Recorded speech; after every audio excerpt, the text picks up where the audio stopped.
I'll be reading in Habakkuk 1, verses 1 through 4.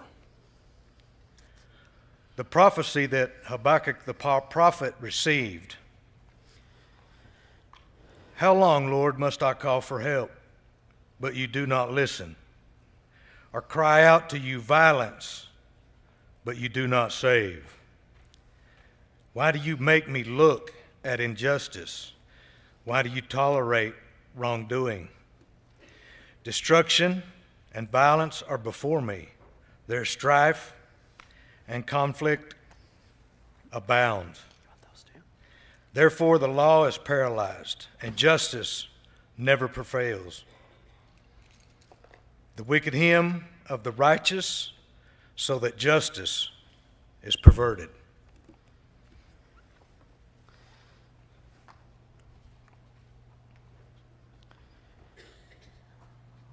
All right. Well, good morning once again. Good morning. What a privilege it has been. I hope that your hearts have been filled with the joy of the Lord this morning as we have prayed together, as we have sang together, as we have partaken of the Lord's Supper together. This is indeed our weekly holiday, and I hope you're celebrating the joy that is found in the promises of God, that all have their yes in Jesus Christ. He is the answer to all of God's promises, the fulfillment, the source of our hope, the source of our meaning, the source of our purpose, the source of our worth. He really is all in all. And that is insane how deep that goes for us. So what a blessing it is to be together. We are continuing our look at the minor prophets. We are going to be in Habakkuk, obviously.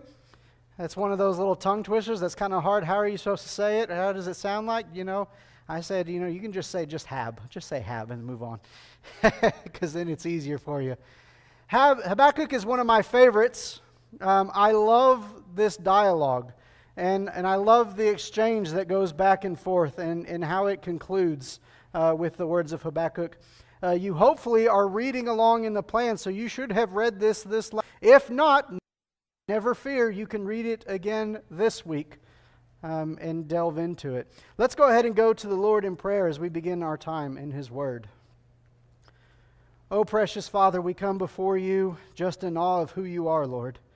God, what a privilege it is to be known by you and to know you, to be able to have a relationship with you, and to be able to be a part of your family and your kingdom. God, I pray that you will be with us this morning, continue to be amongst us, alive and active. Open our hearts and our minds to the things that you would have us to know, the things you would have us to be. God, help us to recognize that worship is not just here in this hour, but it is our whole life. God, equip us in this time. Give us the boldness to be your light in the world around us, in our circles of influence, to constantly be pointing people to you and to your Son, Jesus. God, we're so grateful for His sacrifice that gives us all of everything we could ever need, God, and hope for eternity as well. God, we ask that you continue to be with us. It's in your Son's precious and holy name we pray. Amen. So Habakkuk starts out, and as I said, it's one of my favorites. I love these exchanges with God, these pure emotional exchanges with God that Habakkuk is. It is a cry out to the Lord. And I kind of liken it to, it reminds me of like Abraham when he's interceding for Sodom and Gomorrah. You've got some of the Psalms that have the raw and complex emotion. Job is another great example where there's just this raw outpouring of emotion to God.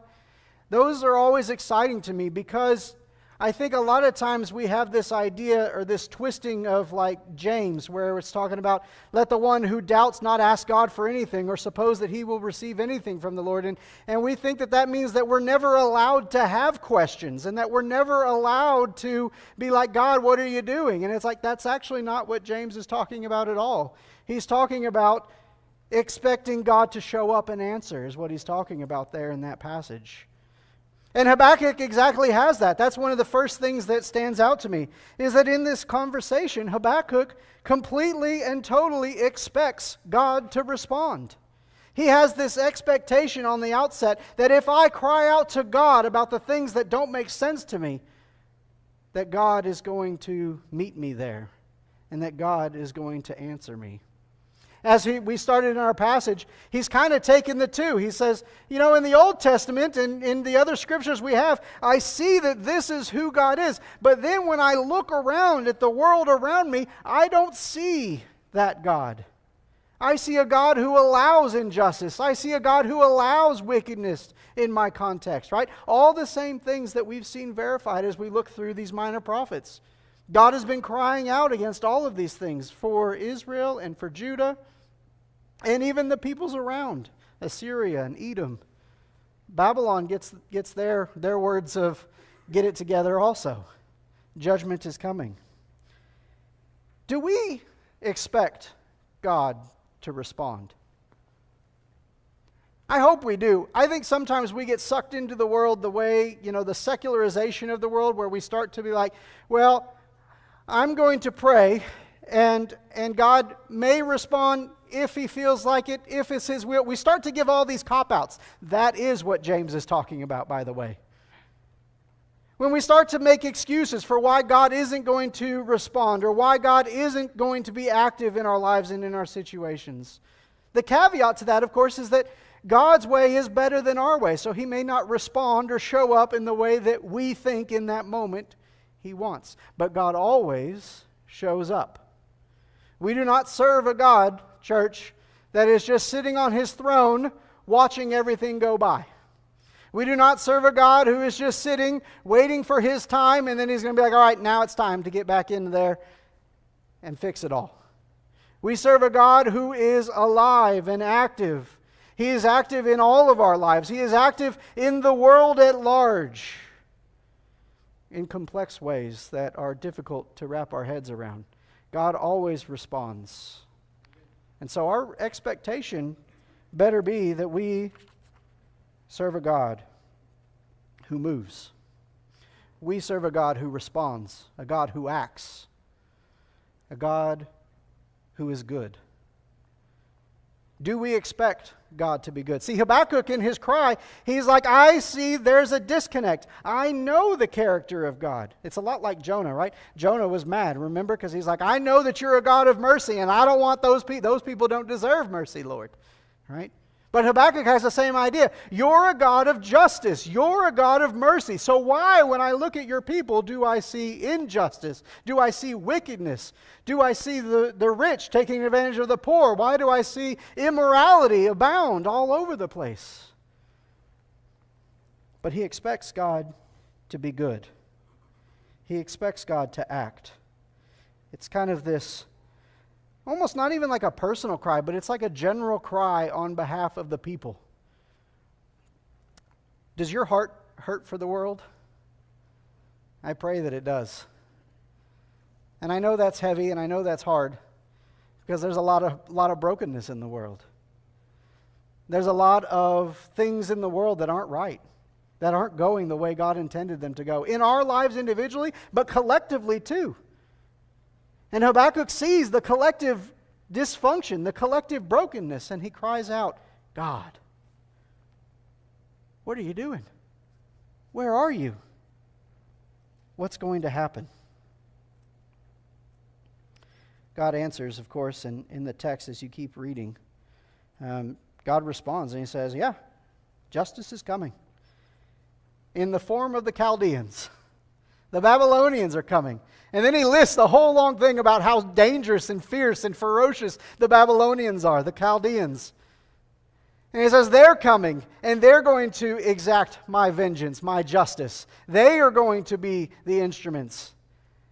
To which Habakkuk responds probably appropriately like, them, Lord?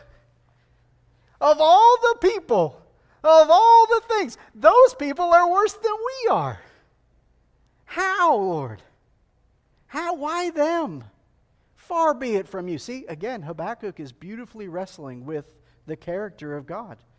Who is God and what is he doing? How can a just and good God send someone more wicked to punish someone less wicked? In his interpretation, that's what he's looking at. And then at the end of that lament of, what are you doing, God? Somebody worse. He says, I will wait. I will wait for the Lord's response. I will stand, watch, and I will wait. And of course, in our text, God comes to him again. And he answers. And he gives us the 5 woes. Right? And these 5 woes, they do seem directed towards the king of Babylon, but I also love the openness of interpretation of these 5 woes. If you read the 5 woes that are in there, they are pretty broad. And they fit a lot of the other categories of injustice that God has been sending prophets to warn about for Israel and Judah and everybody around it. The people who exploit, the people who don't seek God for justice, the people who worship idols. All of those people, woe to all of them, because God's justice will reach all. God's justice is total, and it is complete. And I think that that's an interesting thing because there's a human nature, I think. We're not really looking at, and we've talked about it a little bit, we're not looking at, oh, Israel was bad, oh, the Babylonians are bad. We're looking at a human condition. This is the human condition, the wrong bend, the sin nature that pulls us the wrong direction. We all have to deal with that. We all have to come to terms with it. And the reality is that, as we've said many a times, we can't. We can't come to terms with it. And so enter the promises of God, that through Jesus we will be able to stand on the last day. It isn't because we did things right, because we're better than Israel, Judah, Babylon, Edom, and all the people there. It's because He is able to make us to stand. I love chapter 2, verse 19. This is kind of the end of God's words to Habakkuk, the last of the woes. Woe to the one who says to the wooden thing, awake, and to a silent stone, arise. Can this teach? Behold, it is overlaid with gold and silver, but there is no breath in it at all. And I love verse 20. But the Lord is in His holy temple. Let all the earth keep silent. I love the finality there because it is the end point, right? In the midst of all this chaos, in the midst of all this injustice, in the midst of all of these wrongs, in the midst of everything that's going on, in the midst of Habakkuk's cry, God is in His holy temple. God is on His throne. See, the reality is this is a statement of control. God is still on His throne and He's in charge. You want to know the main point of Revelation? People will spend forever and a day trying to figure Revelation out and figure out all the ins and outs and all the details. Here's the important point. It doesn't matter what it looks like that's going on in the world. God is on His throne and He is not challenged. He is not challenged by the injustice. He is not challenged by the troubles of the world. While the world seems to be falling apart all around us, we can rest assured that God is on His throne. He is in His holy temple. Let all the earth be silent before Him. He's got it. See, there again goes back to that expectation. Do we believe that enough to live like it? Do we, in our lives, live as though we expect that our God is active, that our God is moving, that He is in control, that He's not blown off by all the things that are going on around us? When the world falls and we're like around us and we're like, I didn't see that coming. Do we believe that God's like, I did. I already had a plan for it. I got it. It's a big leap. Then, of course, chapter 3, Habakkuk responds with a beautiful prayer. A prayer of lament for the people of what's about to happen. Because judgment's coming, like it's foregone conclusion. Like that's what God said. God said judgment is coming, the Chaldeans are coming, and they're going to take all of it. They're going to be my instruments of judgment against the injustice of the people. And he's not even like excluded from that, right? Habakkuk is caught up in the middle of this, right? We talked about before that we sometimes think about the prophets as people who are like, oh, well, they're watching it happen from afar. It's like, no, they are in the people. They are in the injustice, in the wickedness. When judgment rolls, it's like a wave. Like they're caught up in it too. He laments. But then in verse 3, or chapter 3, verses 16 through 19, I will cling to the Lord anyway. Though all these things go awry, though everything goes bad, I will cling to the Lord. He has heard what's to come. He's heard that God's wrath is coming, that justice will flow, and he clings to God. That faith that we go to God with in prayer, that's the faith that clings to God anyway. Doubt is when we start to question the expectation. Well, what if God isn't really good? What if he really won't show up this time? What if this one really is up to me? That's the doubt that James is talking about. The faith is the one that says, I don't get it. It doesn't make sense. I got a lot of questions, but I'm holding on to who God has told me he is. Those promises we spent the whole year talking about. I'm holding on to that. I'm holding on to who he says he is. He cries out against the injustice. How do we respond to injustice in our culture and in our day and age? How do we respond? Our culture loves anger. We are an angry people. We have a lot of anger. Like, all you got to do, I don't watch the news, but all you got to do is have the news on for a little bit of time, and you're going to have an endless number of things to be mad about. If I get on social media, I'm even going to get on there, I'm going to scroll, and it's not going to be long before I have things that I have to be mad about. We are a people who loves to villainize people and things that we don't see as right. The news and the way in which all these stories are packaged are predisposed to tell us what we're supposed to think and what we're supposed to feel and what we're supposed to do, right? Who are we supposed to be mad at today? That's a fair assessment. If you're going to watch the news, you're going to turn it on. I'm like, well, let's see who I'm supposed to not like today. Let's see what injustice, right? And it's not to say that there's not injustice. It's not to say that they're, being vastly out of proportion. But what good does it do? What are we solving with our anger? What are we responding to in that? See, I think that's what's so difficult, because anger is an emotion, and it is a good one, because it is a response to injustice. That's what anger at its core. It is a response to someone who I perceive has hurt me, or hurt someone, or is doing something that is immoral. It is a response to that, right? I am triggered when I see injustice, to anger. But it's a perceived anger. See, the problem with anger for humans is that we are a limited being. We don't have all the answers. So when somebody cuts us off in traffic, our anger response says, that's injustice. How dare they do that? But we don't know what's going on in their car. We don't know what's happening in their lives. They could be on their way to a hospital. They could be having an episode. They could be having the worst news ever in their life. Should they have pulled over? Probably, but nonetheless, we don't know. How can we respond righteously and fairly about things we don't understand and don't know? Further still, anger is hard for us because it implies that we ourselves are just. Ladies and gentlemen, rest assured, it is really hard to get bloodstains out of things if you've got bloody hands. It doesn't work. We've got sin. We've got problems. We aren't always just and fair and right. So how can we fix the injustice we see in the world if we ourselves aren't just? That's why it's so dangerous if we want to sit in God's seat and try to play judge. If we turn ourselves into being like Jonah. That could have been what God should have said to Jonah. It's like, listen, Jonah, I know you actually don't have a leg to stand on, so you need to sit down and let me decide who gets mercy and who gets justice, judgment. And that's not to say, again, anger is hard because there is a righteous anger, right? There is anger that it's right? When there is real injustice in the world, there is a right response to want to fix it, to be a part of what makes it better. I don't want to stand for it. But it's easy to get off track. It's easy to forget that the truth is often way more complicated than we give it credit for. What's real injustice and what's not isn't.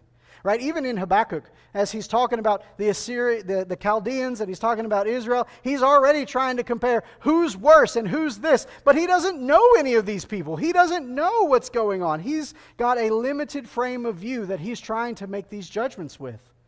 So do all of us. We don't understand the whole picture.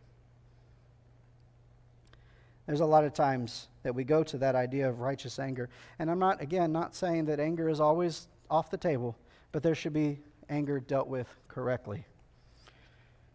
I hate the idea that we had sometimes. It was really prevalent on some people that I knew that would be like, oh, well, Jesus flipped tables too, so I can be angry about this.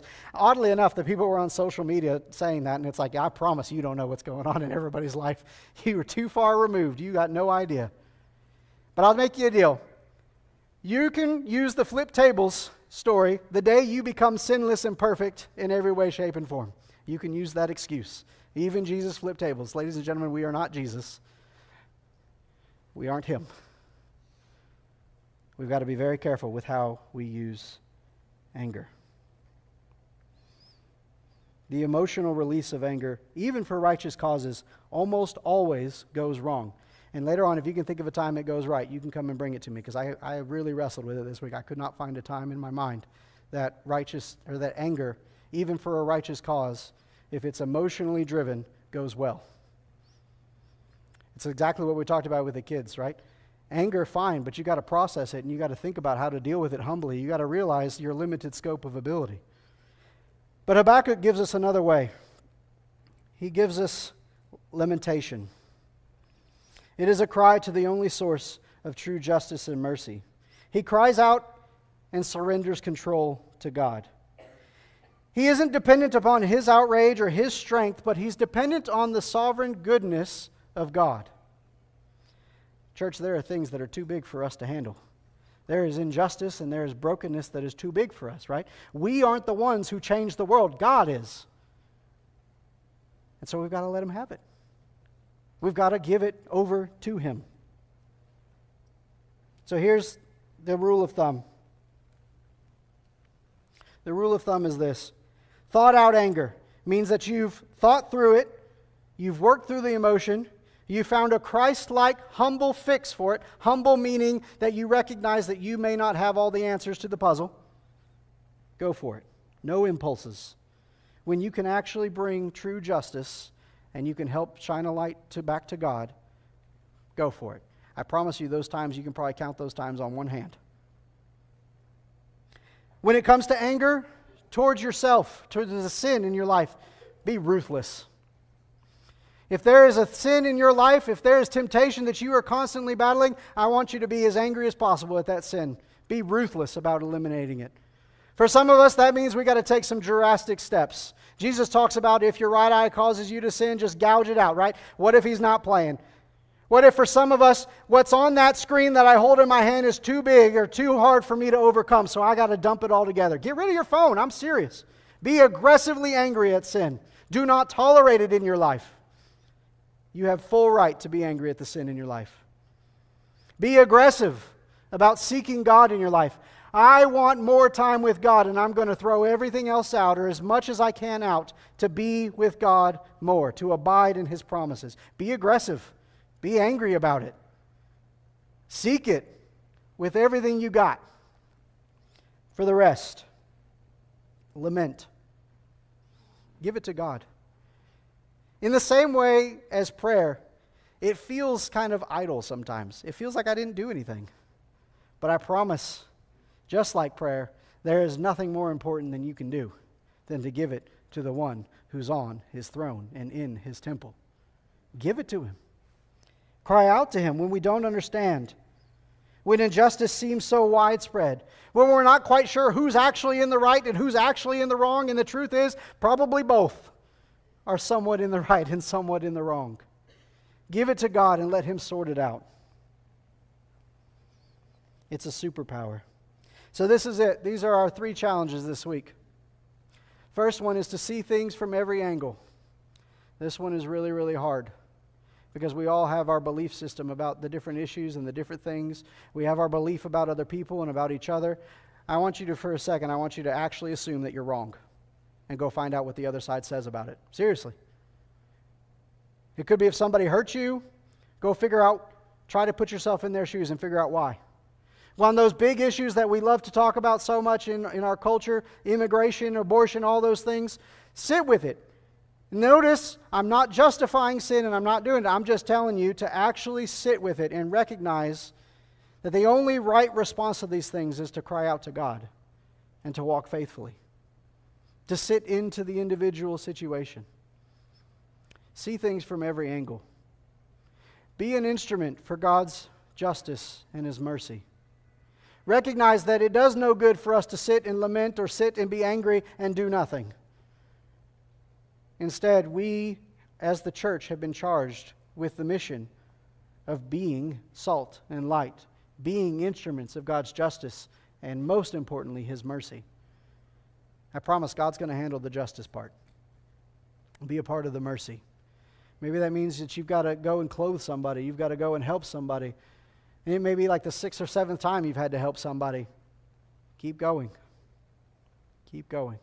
And then cry out to God as the only one who can rightly give out mercy and justice. On behalf of the world and the brokenness, we should regularly be saying, God, we eagerly await you to sort this out.